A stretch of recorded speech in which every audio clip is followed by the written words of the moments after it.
రచయితగా, దర్శకుడిగా, character artist గా తనకంటూ ఒక ప్రత్యేకమైన గుర్తింపు దక్కించుకున్న వ్యక్తి పోసాని కృష్ణమురళి. కామెడియన్ గా కూడా ఆయన బాగా పాపులర్ అయ్యారు. ఒకప్పుడు ఏడాదికి 10 నుంచి 20 సినిమాలు చేస్తూ క్షణకాలం తీరిక లేకుండా ఫుల్ బిజీగా గడిపిన ఆయన ఇప్పుడు రాజకీయాలకు అడుగు పెట్టి కెరీర్ ని సర్వనాశనం చేసుకున్న సంగతి తెలిసిందే.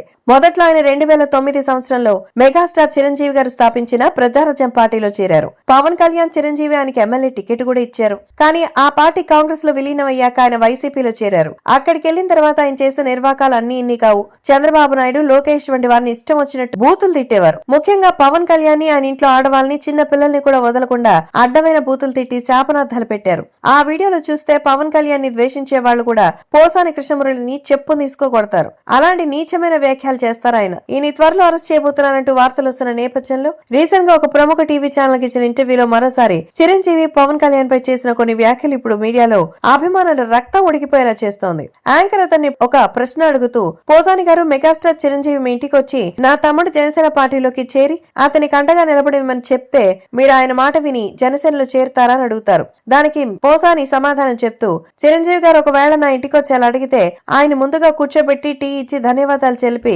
నేను జనసేన పార్టీలో చేరితే ఒక అమ్మ అబ్బకు పుట్టిన వాడిని అవ్వనన్నయ్య, దయచేసి నన్ను క్షమించండి, ఇక్కడ నుంచి బయలుదేరండి అని అంటానంటూ చెప్పుకొచ్చారు పోసాని కృష్ణమురళి. అంతేకాదు ఇలాంటి పనికిమాలిన ప్రశ్నలు అడిగిన యాంకర్ ని కూడా పవన్ కళ్యాణ్ అభిమానులు తిట్టసాగారు.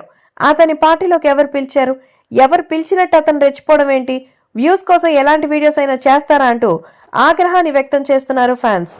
చిరంజీవి గారు నిజంగా మా ఇంటికి వస్తే నా ముదమే చేసుకొని టీ తాగి నువ్వు జనసేనలోకి రమ్మంటే నేను ఎంత చక్కగా చెప్తాను చెప్పంటావు. అన్నా చాలా థ్యాంక్స్ అన్నా, నేను కనుక జనసేనలో చేరితే నేను ఒక అమ్మ అబ్బకు పుట్టినట్టు కాదన్నా, టీ తాగి వెళ్ళిపో అన్నా అంట.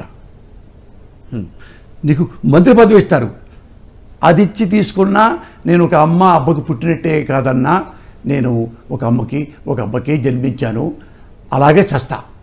అది లంగా పనులు నేను చేయలేనన్నా.